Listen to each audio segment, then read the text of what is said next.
I love Bitcoin. Manipulating the supply of money has short-term and long-term consequences.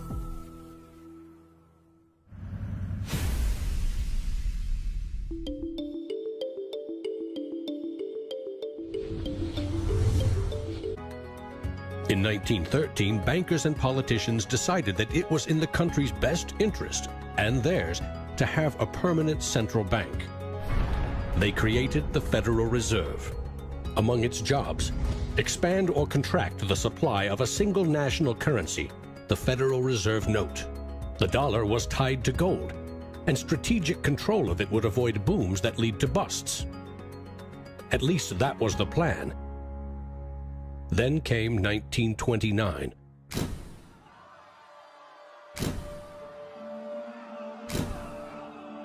The Great Depression would have a profound effect on monetary policy worldwide. I shall ask the Congress for the one remaining instrument to meet the crisis: broad executive power. Soon, the Fed had printed nearly all the money it legally could to pump life back into the economy. It needed gold to fire up the mint.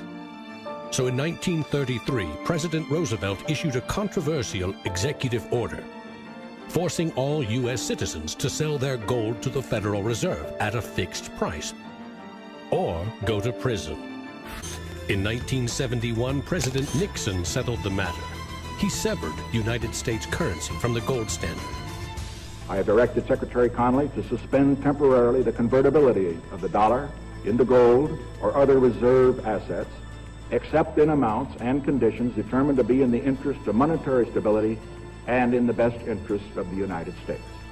Never again could anyone legally demand U.S. government gold in exchange for paper dollars. For better or worse, the dollar was now backed solely by the full faith and credit of the United States government. The wealthiest nation the world had ever known would bet its future on a single word: trust. What is the wealth of the nation? Well, the wealth of the nation is a gigantic hole of money that we owe to the rest of the world that is never going to be paid back. Today, the United States pays more than $400 billion in interest to its creditors every year. When a government spends more money than it collects in taxes, it simply borrows more, or it creates more. At one time, every piece of paper money was backed by gold. Remember, for every $20 bill, there was $20 worth of gold in the government vault. Not anymore.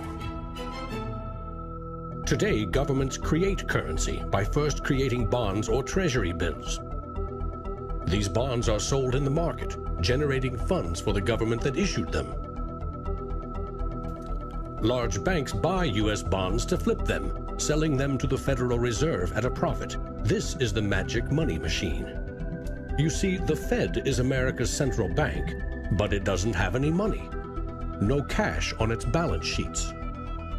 When a bank buys a bond and takes it to the Federal Reserve, the Fed simply says, "Thank you, Mr. Banker. Here's the principal and some profit." New money isn't exchanged. It simply appears on the bank's accounts. Magic. For 100 years and counting, the precise mechanisms of these bond purchases have remained a secret. Here's where it gets really interesting. The Federal Reserve is not a government agency. It's a private entity, and its shareholders are banks which earn a dividend. As much as $80 billion per year total are paid out to some of the very same banks that sell the government debt to the Fed. Which banks? Don't even bother asking. That's also a secret. In other words, the magic money machine answers to no one. The Fed also sets the bar for how much interest you pay for a car, home, or business loan. Manipulating the supply of money has short-term and long-term consequences.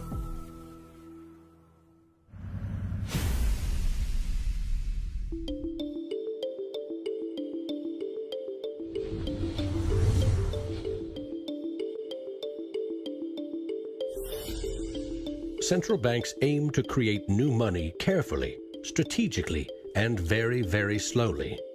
Releasing more money into the economy causes prices to rise, ideally by 2% every year.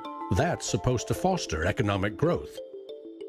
But 2% inflation means the buying power of one cash dollar in your pocket today will be 98 cents next year, and less nearly every year to come. Since 1913, when the Federal Reserve took over the United States dollar, we've seen that the United States dollar has decreased in value 98%. Inflation is a far higher tax because on your income you pay it just once. If inflation is 2%, you're paying a 2% tax on your net worth every single year, your net worth held in currency. So, what does that mean? If you earned $1 in 1913, you could buy 16 loaves of bread. Today, $1 barely buys you one. That's not a quaint notion of how cheap things used to be. It's proof that the value of your cash is slowly withering away. That $1 invested at 2% in 1913 would now be worth $7.24. More than 600% return versus a near total loss. The US dollar has gone from being worth $1 to now being worth about 4 cents. So that's, 96% of its original value. And it's a direct result of government control. Governments don't create money from thin air all alone. You play a key role in the magic money machine.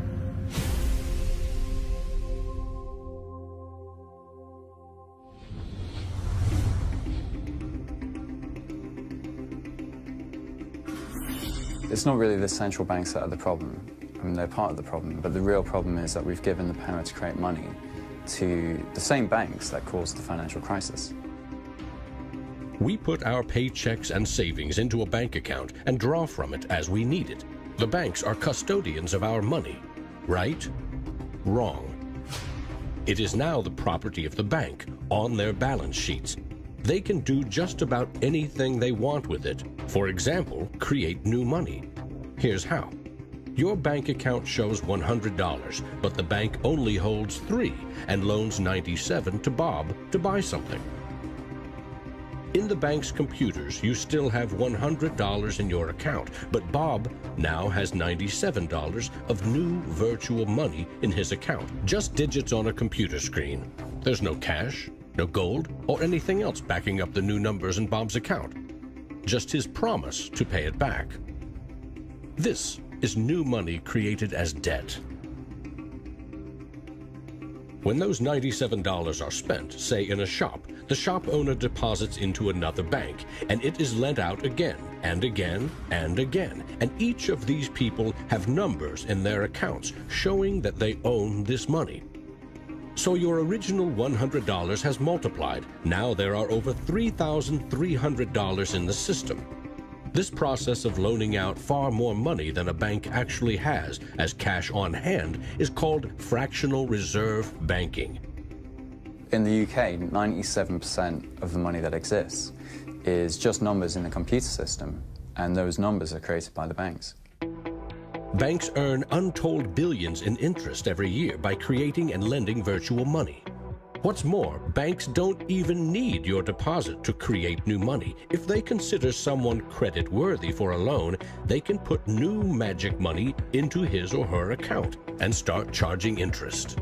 So reporters talk about Bitcoin as though it's the first digital currency. But actually we use digital currency every time you make a transaction through internet banking or through your bank card. Actually, it's not even just digital currency, it's digital currency that is created by the banks, essentially out of nothing. In other words, all new money is debt. This is the part of money creation that isn't taught in economics class. Money in paychecks, bank accounts, 401ks, that loan to Bob, credit card debt, your home loan, all began life as virtual money created by the banks.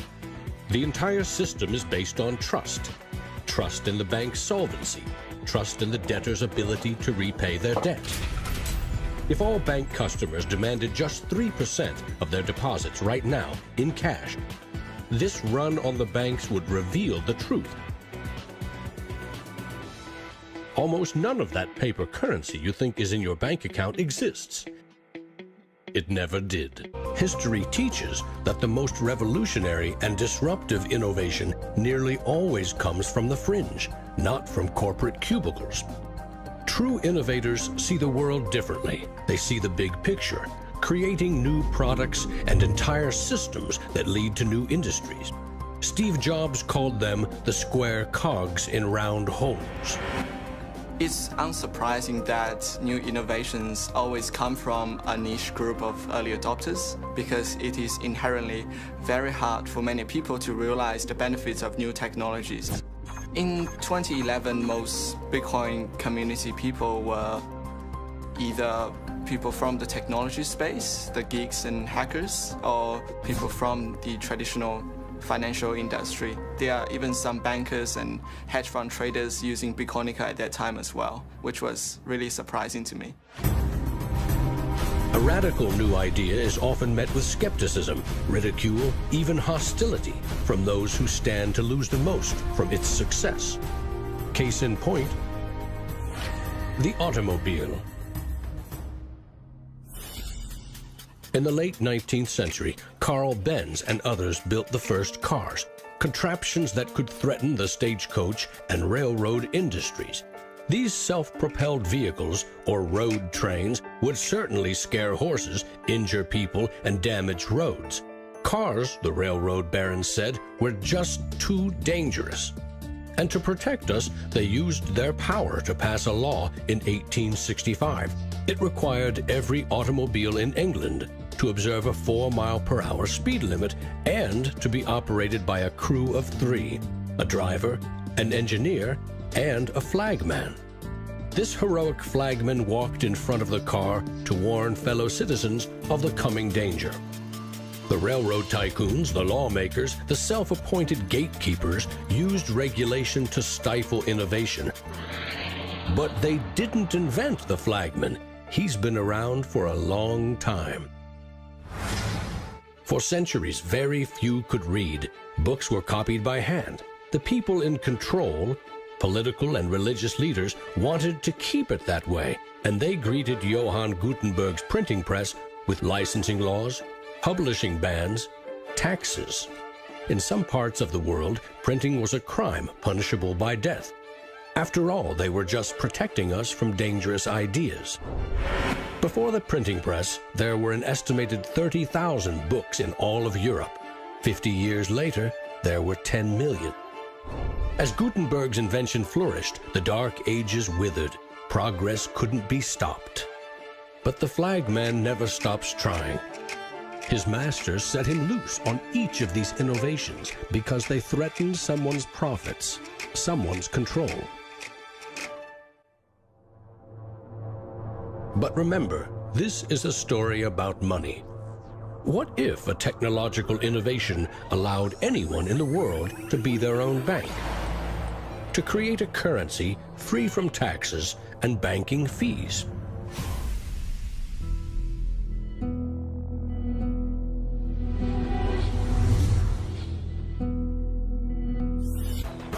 Who is Archimedes? Who is Euclid? We don't know. We don't know if Euclid was one person or multiple people.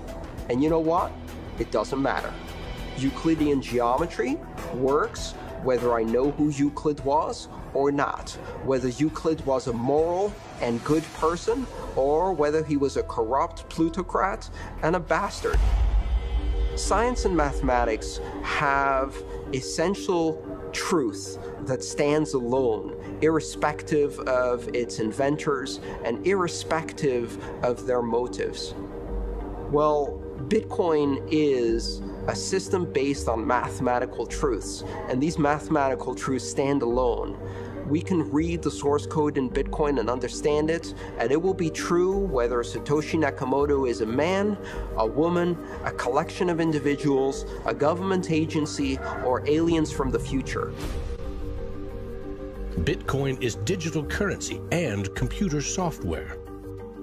Capital B Bitcoin is the shared code that creates a global payment network using computers connected to the internet. Bitcoins are virtual currency, digital money created, stored, and exchanged on that network. But unlike virtual dollars created by a banker, this new currency was created with math by an anonymous inventor.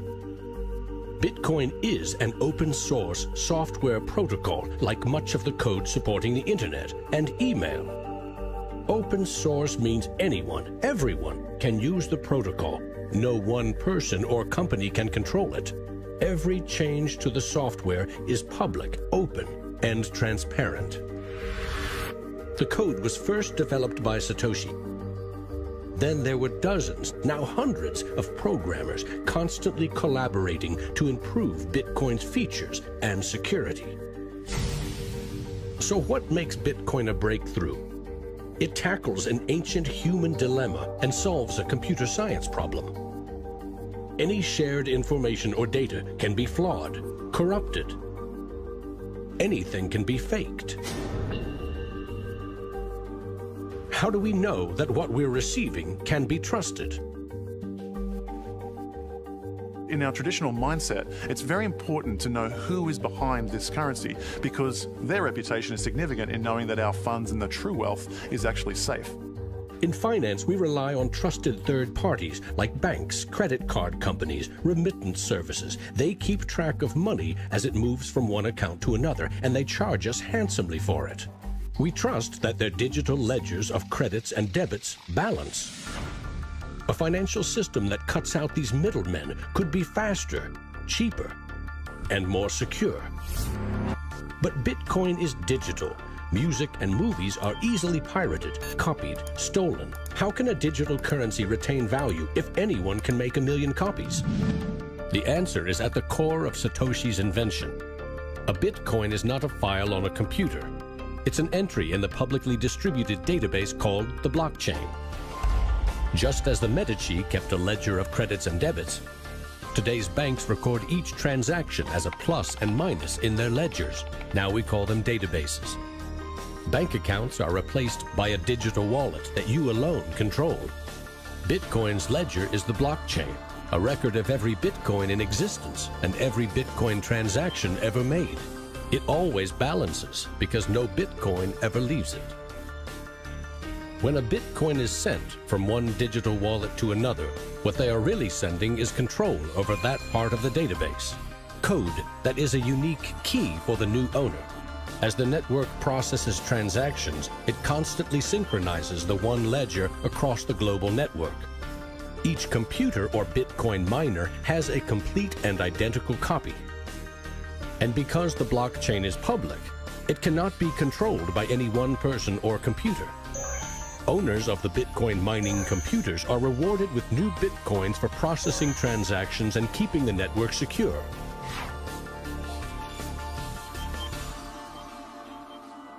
In other words, the Bitcoin network replaces banks and bankers. Today, the combined computing power of this global network is greater than the 500 biggest supercomputers combined, times 10,000. And because every transaction is verified and recorded by the network, a Bitcoin cannot be forged. Digital currency cannot be debased with cheap metals or printed by the billion at will. Too much currency can unleash a monster, skyrocketing prices, trillion-dollar bills that can't buy a loaf of bread. There's a big movement in the U.S. demanding that the Fed be audited so we can find out what they're doing. Nobody really knows how many dollars are in existence, for example. Ben Bernanke created several trillions of dollars over the last several years, but nobody really knows where they landed. At any time, for any reason, the central banks can print as much money as they want. They call it fancy things like quantitative easing. And when they do that, it makes the dollars or euros or yen that you and I have worth less. So if the world starts using Bitcoin as their currency, it can't be controlled by central bankers or politicians. Remember, central banks create money to boost the economy and try to pull it back out before inflation heats up. But no one knows how much magic money global banks are creating to boost their profits with questionable loans. Bitcoin is completely the opposite. It's totally transparent. You know exactly how many exist. The computer code behind Bitcoin has a built-in brake pedal, cutting the creation of Bitcoins in half every 4 years. This ensures a transparent, controlled scarcity, and ultimately limits the total number of Bitcoins to 21 million. No lobbyist, no politician, no banker can create more, or change the mathematical rules dictating their creation. Advancing accountability. And that's one of the things I think is most exciting about Bitcoin and the technology behind it, is not so much that it will supplant the dollar or that it will supplant government itself, but that all of a sudden there's a competitor to government, and that government itself now needs to look over its shoulder more than it did. This new digital currency can be purchased online with a credit card or in person with cash. And it has the 5 key characteristics of money. In the US, 2/3 of in-person sales are done with debit or credit cards. That plastic is a 60-year-old technology, created by a middleman, never designed for the internet. Each transaction requires personal data, like your name and address. Credit card databases are regularly hacked, with fraudulent purchases charged to your account. Criminals buy and sell stolen credit cards by the thousands in dark corners of the internet. In some parts of London, 1/3 of all online credit card transactions are fraudulent. A Bitcoin purchase is done for pennies, but there are no protections. If you lose your passwords or are fooled into paying the wrong person, you can never get your money back. It is like digital cash. For a seller, this means no chargeback risks. For an e-commerce company like Expedia or Overstock, cutting credit card fees can double their profit margin.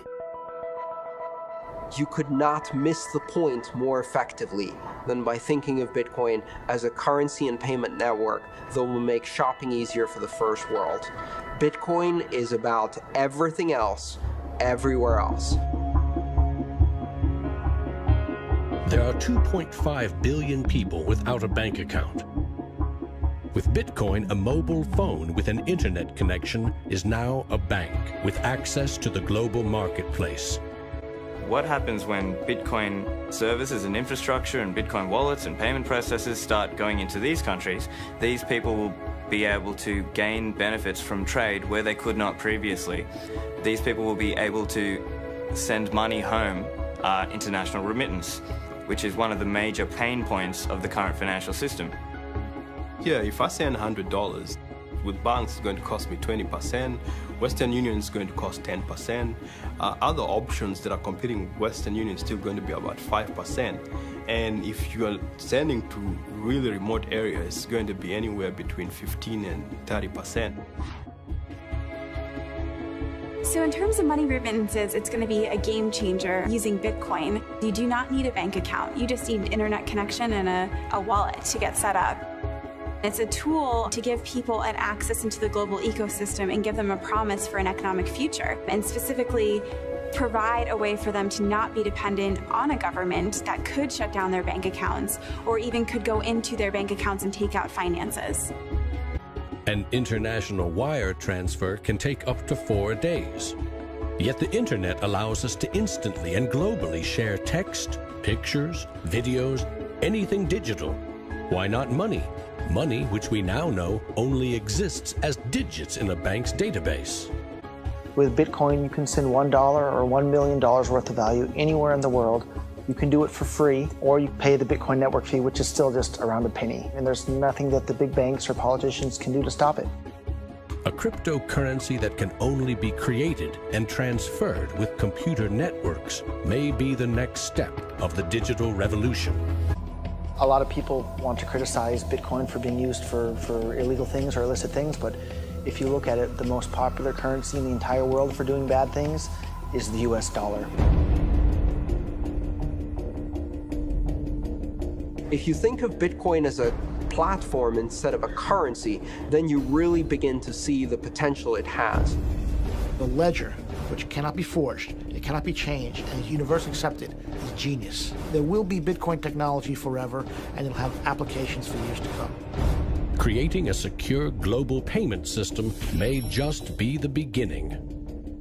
Patents, contracts, land titles, proof of ownership can be baked into Bitcoin, securely held in the public ledger. I read up more about Bitcoin, I played with the source code, I built some things that I realized this is actually a very, very powerful protocol. It's not just a currency, but it's actually programmable money. The digital age has fundamentally changed the world. We have embraced digitized music, film, medical records, communications, the internet. The free exchange of information and currency can fuel revolutions, help in a disaster. But our money is shackled to the 20th century, manipulated by governments and banks. The champions of Bitcoin ask us to imagine payments without a middleman, investments without a broker, loans without a bank, insurance without an underwriter, charity without a trustee, escrow without an agent, betting without a bookie, record keeping without an accountant, global, secure, nearly instant, and free. Is it fantasy or the future of money and commerce?